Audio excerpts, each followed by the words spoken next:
جب کوئی آپ کی ہزار مخلصانہ کوششوں کے بعد بھی آپ کو چھوڑ جانے پر باضد ہو، تو پھر ایک ہی قیمتی تحفہ ہے جو اسے آپ کو دینا چاہیے، وہ ہے راستہ۔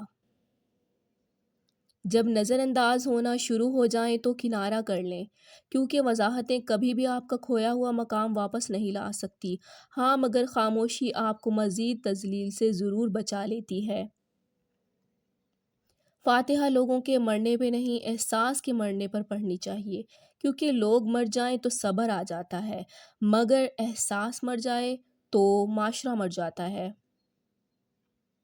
جانتے بوجھتے کسی کے دکھ کا سبب نہ بنے، کیونکہ دکھ کی سختیاں چہروں سے تو رخصت ہو جاتی ہیں، لیکن وہ انسان کے اندر اتر کر گوشے گوشے کو ویران کر دیتی ہیں۔ کبھی کبھی کچھ نہیں بچتا ہمارے پاس سوائے خالی ہتھیلیوں کے، اور جس کے آنسو تنہائی میں رب کے سامنے نکلتے ہوں، وہ پھر خالی ہاتھ نہیں لوٹتے۔